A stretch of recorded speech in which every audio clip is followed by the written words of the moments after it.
The entire city knew about Victor Harrington, the billionaire who built empires out of nothing.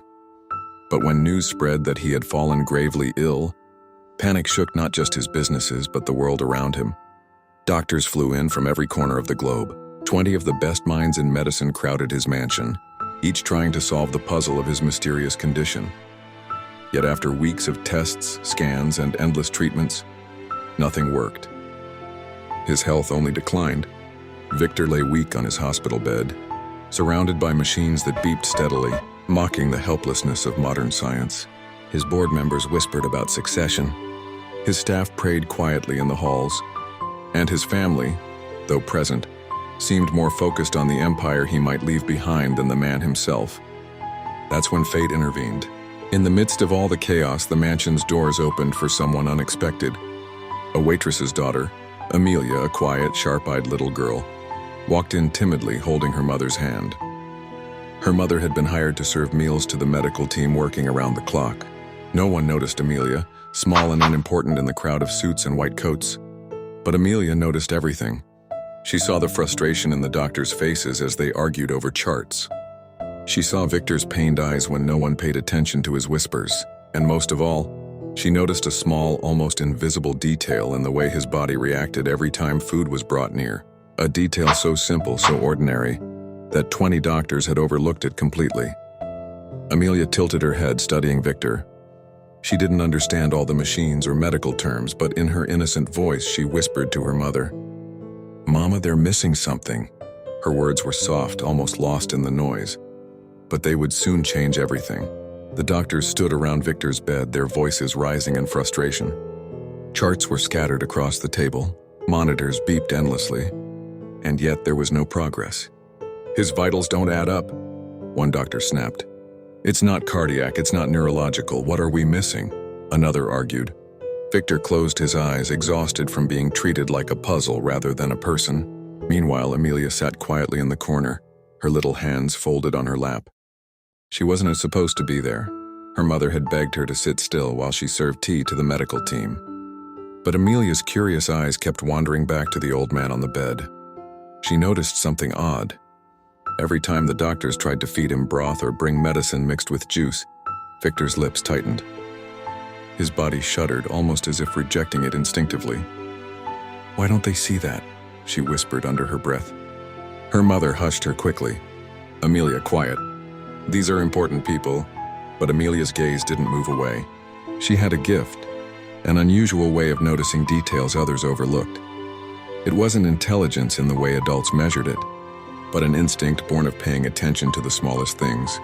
And then it clicked. She remembered how, weeks ago, a neighbor had fallen sick, not from an illness, but from something hidden in the food they ate. Amelia had spotted it first, then too, a strange rash, a swelling reaction, and a pattern no one else noticed. Her little heart began to pound. Could it be the same with the billionaire? Victor suddenly coughed weakly, his hand trembling as he pushed away the glass of juice a nurse was offering. The doctors didn't care about that detail. They simply noted it as loss of appetite. But Amelia's eyes widened. She tugged her mother's sleeve urgently. "Mama, it's not that he doesn't want to eat, he can't. Something's wrong with the food." Her mother froze, unsure whether to scold her or listen. But in the very next moment, Victor's lips parted ever so slightly, and he looked at the girl with tired eyes, as if silently begging her to continue. The room grew heavier with every passing second. Machines beeped, doctors whispered, and Victor's breath sounded thinner, weaker. Amelia's small fingers clutched her mother's sleeve tightly. "Mama, please, they're not seeing it." Her mother looked at her nervously. Speaking up here, among billionaires and world-class doctors, could mean embarrassment, even trouble. But Amelia's eyes burned with urgency. At that moment, one of the lead doctors sighed and announced, "We've exhausted every possible treatment. At this point, we're only prolonging the inevitable." The words hung in the air like a death sentence. Gasps filled the room. Victor's board members whispered frantically, and his family exchanged tense glances. That was when Amelia couldn't stay silent anymore. She stepped forward, her small voice trembling but firm. "You're wrong," she said. The room fell silent. Every head turned toward the little girl. One doctor frowned. "Who let this child in here?" Another scoffed. This is not the time for games. Amelia's mother rushed to pull her back. I'm sorry. She didn't mean. But Amelia shook free and pointed at Victor. He's not dying from sickness. It's something he's eating. Watch him. Every time food comes near, his body reacts. The doctors exchanged skeptical looks. A few chuckled under their breath. One muttered, nonsense. But Victor, his eyes flickered open at her words. For the first time in days, there was a spark in them. He tried to lift his hand weakly as if to confirm what she had said. Amelia pressed on, her voice gaining strength.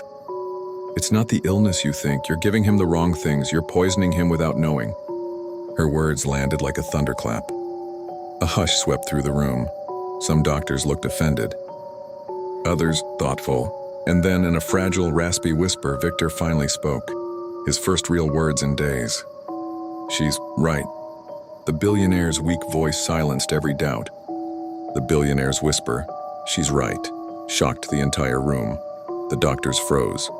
For days, Victor had barely spoken, and now he had used his failing strength to agree with the child. One doctor cleared his throat impatiently. Sir, with all respect, she's a little girl. This isn't the time for, but Victor's trembling hand lifted, silencing him.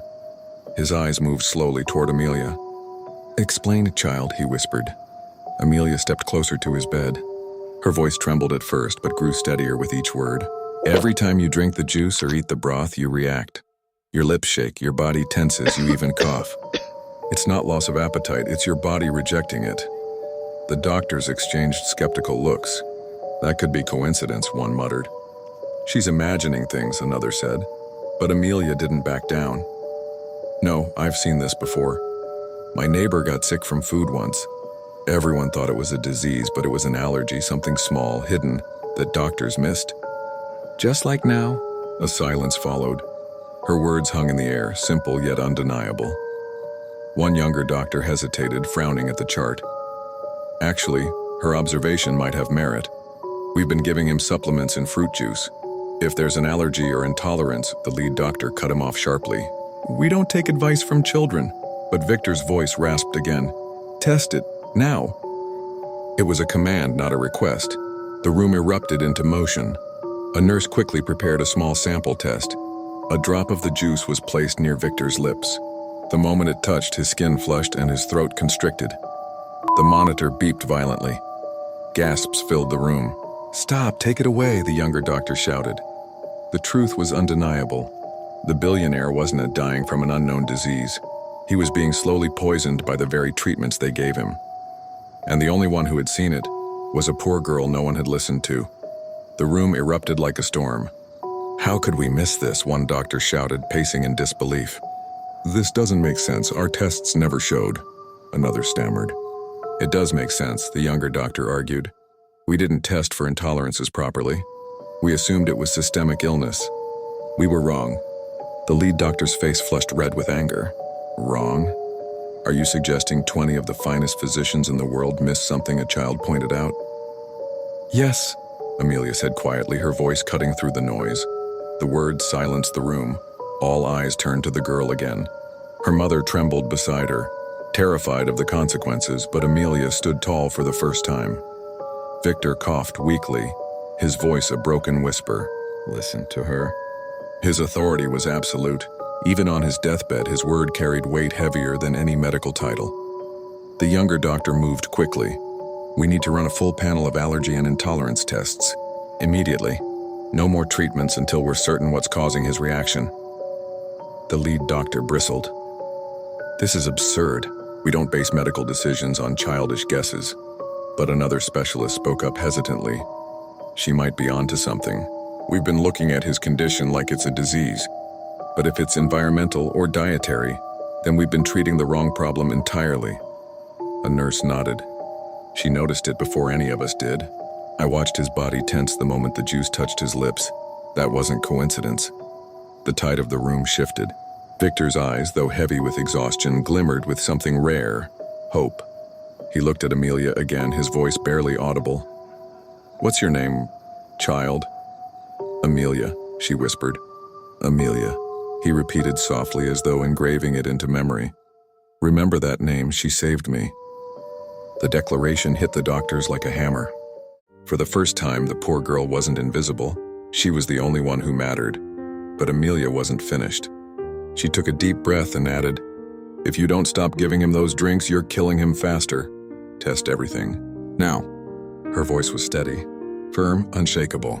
And this time no one dared argue. The billionaire's private medical wing buzzed with urgency. Nurses hurried down hallways with vials of blood, while doctors scribbled new orders. For the first time in weeks, they weren't debating theories, they were testing Amelia's claim. The girl sat quietly in the corner, her legs swinging nervously. Her mother held her hand tightly, whispering, "You shouldn't have spoken, Amelia. These are powerful people." But Amelia's gaze stayed locked on Victor. "I couldn't let him die when I knew what was wrong." Hours dragged on and tension grew. Finally, the younger doctor, Dr. Patel, returned with the test results in hand. His face was pale. "It's confirmed," he said, his voice shaking. "Mr. Harrington has a severe citrus allergy. The vitamin supplements we've been giving him, mixed in orange juice, were slowly poisoning his body. His system has been in shock for weeks." Gasps filled the room. A nurse covered her mouth. Even the most skeptical doctors looked stunned. The lead physician muttered, "Impossible. We would have seen it." Dr. Patel shot back sharply. "We didn't see it because we didn't look for it. We were blinded by our assumptions. She," he pointed to Amelia, "saw what we ignored." All eyes turned to the little girl again. Amelia shrank slightly under their gaze, but Victor's weak smile gave her strength. "Remove everything with citrus," Dr. Patel ordered. "Flush it from his system. Adjust his diet immediately." Within minutes, trays of juices and supplements were whisked away. Nurses worked carefully to stabilize Victor, this time avoiding the very thing that had been harming him. As the chaos settled, Victor's breathing eased. His color returned slightly. The machine steadied. For the first time in weeks, there was real improvement. The lead doctor's pride crumbled. He looked at Amelia, his voice heavy with reluctant respect. "You saved his life." Amelia shook her head. "I just paid attention." Victor's lips curved into the faintest smile. His voice cracked, but his words carried the weight of truth. "Attention is worth more than all the money in the world." By morning, the atmosphere in the mansion had changed. The constant beeping of monitors was calmer now, Victor's breathing steadier. He wasn't cured overnight, but the crisis was over. The billionaire had survived because of a poor girl who dared to speak up. Amelia sat beside his bed, her small hand resting gently on his. She had barely slept, yet her eyes sparkled with relief. Victor stirred, his voice raspy but stronger. "Amelia, you saved me." Tears welled up in the girl's eyes. "I just told them what I saw. Anyone could have done it." But Victor shook his head weakly. "No, child. 20 doctors couldn't see what you saw. You gave me something money couldn't buy, a second chance." His board members, gathered near the doorway, exchanged uneasy glances. For weeks they had prepared themselves for his death, already whispering about succession plans, investments, and fortunes to be divided. Now their carefully laid schemes were slipping away. Meanwhile, the doctors who had dismissed Amelia stood in silence, their pride broken. One of them finally stepped forward, bowing his head. "Mr. Harrington, we owe her an apology. And to you as well. We failed." Victor's piercing gaze cut through the room. "Failure isn't the problem. Pride is." His voice was faint, but his words carried like iron. "Remember this. When pride blinds you, truth will always come from the most unexpected place." Amelia blushed, unsure how to respond. Her mother, holding back tears, whispered, "She only wanted to help." Victor nodded slowly. "And she did more than help. She gave me back my life." As the room fell silent, the power dynamics shifted. The billionaire was no longer just a man fighting for survival. He was a man reborn with new clarity about who truly mattered. And Amelia, the poor girl in hand-me-down clothes, had become the one person in the room no one could ignore. The next few days were filled with quiet miracles. Victor regained strength little by little, his color returning, his voice firmer. He spent hours speaking softly with Amelia, listening to her stories about school, her dreams of becoming a doctor, and the struggles her family faced. "She reminds me of my daughter," he admitted one morning, gazing at Amelia with a rare softness. His only child, lost years ago in an accident, had left an empty space no wealth could fill. Now in this poor girl's innocence and courage, Victor saw a reflection of what he had lost. Amelia, however, remained humble. "I just wanted you to live, sir. That's all." But not everyone shared his gratitude. In the shadows of the mansion, whispers grew louder. The board members, who once eagerly prepared for Victor's demise, now exchanged bitter looks. Amelia's influence unsettled them. "She's just a child," one sneered. "But he listens to her as if she were family." Another muttered, "If she stays close, she could affect everything, decisions, inheritance, the company itself. We can't let that happen." Even some of Victor's distant relatives, who had come circling like vultures when his health declined, now glared at Amelia with envy. What right did this poor girl have to stand beside him when they had been waiting for years? The tension reached a breaking point at dinner one evening. Victor, sitting straighter in his chair, raised his glass. "To Amelia," he declared, "the girl who saw what no one else did. You are proof that true worth doesn't come from wealth, but from heart and vision." Everyone clapped politely, but Amelia noticed the stiffness in their faces.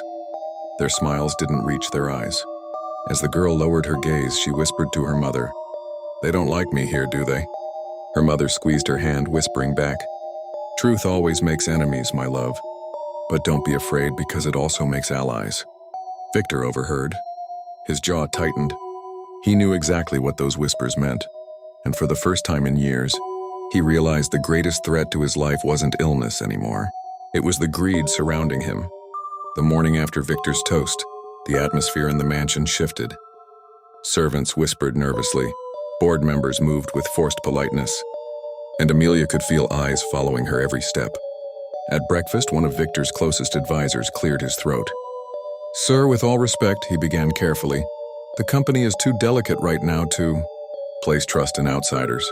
This girl, Amelia, she means well, but she doesn't belong in these matters." Victor's hand slammed the table, the echo rattling the silverware. "Outsider?" His eyes burned. "She saved my life when 20 doctors couldn't. None of you saw. None of you cared. Amelia did." The room fell silent. But their silence wasn't agreement, it was resentment. That evening, Amelia overheard two board members speaking in hushed voices near the study. "If he keeps elevating her, we'll lose everything," one muttered. "We need to act," the other hissed. "Discredit her. Make him believe she was lucky, or worse, make her disappear." Amelia's stomach knotted. She backed away before they could notice her, her heart pounding in her ears. Later, she found Victor in the library, staring at an old family portrait. She hesitated, then whispered, "They don't want me here. They're planning something." Victor turned to her slowly, his face grave. "I know. Greed has always been my real disease." He touched her shoulder gently. "But you've given me something none of them ever could, a reason to fight." The next day, Victor summoned the entire board. His voice, once weak, carried across the grand hall with newfound strength. "I've made my decision," he declared. "Amelia will stay here, not as a guest, but as family.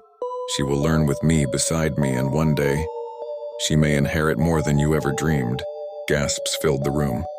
Faces turned red with fury. A storm was brewing, one that could either cement Amelia's place in Victor's life or tear everything apart. The storm came faster than Amelia expected. That very week, whispers became open attacks. Newspapers mysteriously carried headlines, "Waitress's daughter manipulates billionaire." Board members leaked stories that she had only gotten lucky, that she was seeking fortune by staying close to Victor. One night, Victor found Amelia sitting alone in the garden, her hands trembling around a folded newspaper. Tears welled in her eyes. "They're right," she whispered. "I don't belong here. I'm just a girl who cleaned tables. Maybe saving you was fate, not skill." Victor sat beside her, his face softening. "No, Amelia. You saw what the world's best doctors didn't. That wasn't fate, that was brilliance. And brilliance doesn't care about wealth or titles. It comes from here." He gently tapped her forehead, then her heart. But the attacks didn't stop. The board forced a formal meeting, almost like a trial. The massive conference hall filled with reporters, shareholders, and executives. Victor sat at the head, frail but defiant. Amelia stood at his side, her nerves trembling as men in suits hurled accusations. She manipulated him. One shouted, "She isn't qualified," barked another. "She's here for money." Amelia's voice broke the chaos. "I never asked for money," she said, her tone steady but emotional. "All I did was see, not as a doctor, not as a scientist, but as a human being. Sometimes all it takes to save a life is to pay attention when no one else does. The hall went silent. Reporters scribbled. Cameras clicked. Even the angriest faces faltered. Victor rose slowly, leaning on his cane. This girl saved me when all of you failed. You call her unqualified? I call her my future. He placed his hand over Amelia's. From this day forward, Amelia is part of my family, my company, and my legacy. Gasps echoed across the hall. The board members had no choice but to bow their heads. The public sided with Victor instantly. His words became headlines, and Amelia's name transformed from a target into a symbol of hope. That night, as they returned home, Amelia looked up at Victor with tears of gratitude. "Why me?" she whispered. Victor smiled faintly. "Because you reminded me that even in a world blinded by wealth, true vision often comes from those who have nothing to lose but everything to give." The poor girl who once scrubbed dishes walked into the future, not as a servant, not as a shadow, but as the one who had seen what others missed and changed a billionaire's life forever. The end.